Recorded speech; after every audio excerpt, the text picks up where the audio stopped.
morning, University. Good morning, Batangas. We're here at San Pablo, Santo Tomas, Batangas. Halina't alamin natin ang mga issues at ethical dilemmas na maaaring kaharapin ng isang public servant sa kanilang komunidad. Nakakasama natin si Ms. Lalab as the Barangay Secretary.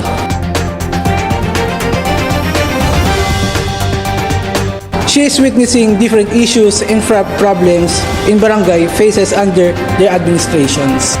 We all know po that one of the main problems of Nayon when it comes to gymnasium because of flooded. Imbis na siya po yung magiging evacuation center po natin, di ba?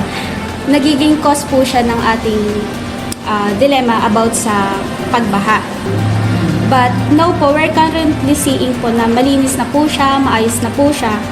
Ano po ginawa ng inyong administrasyon bilang isang public servant? Paano po ito nila naresolbahan? So, on behalf of Kapitan Jojo Olok-Olok, our punong barangay in Barangay San Pablo, Santo Tomas, Batangas, I don't think that the multipurpose court is a problem since we are able to use it efficiently. Unang-una, kahit naman siya, although na doon yung problema, minsan pag naulan, medyo hindi naman siya totally baha.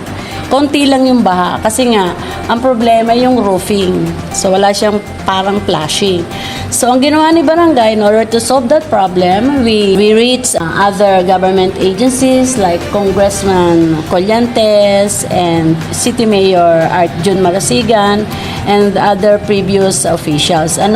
Ang ginawa doon, problema kasi doon, since yung level nung lupa ay masyadong mababa compare doon sa daan mismo sa street, kaya talagang ang tendency is bumaha.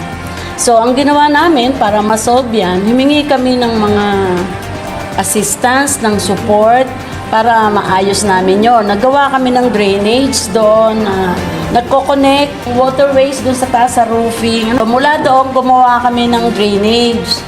Apparently, hindi pa rin siya masyadong, although nagbabaha pa rin, pero hindi naman kasing baha dati.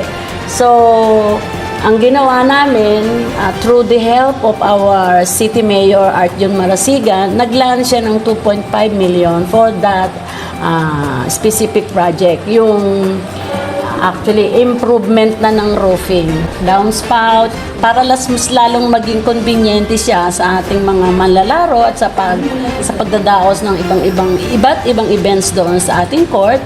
Kami ay nagre-reach out ulit sa ating kay City Mayor para naman sa reconstruction ng ating covered court para totally 100% mawala na, ma-eliminate na talaga yung flooding.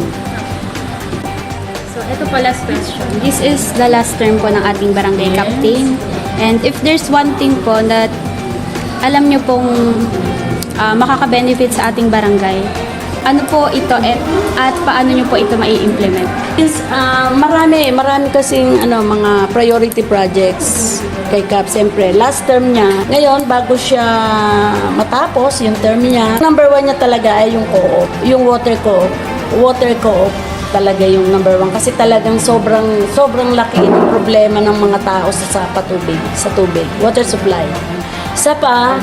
So kami ay mayroon kaming binubuo na isang resolution na kung saan makalikha kami ng isang access route going to National Shrine of Padre Pio para kahit papano yung traffic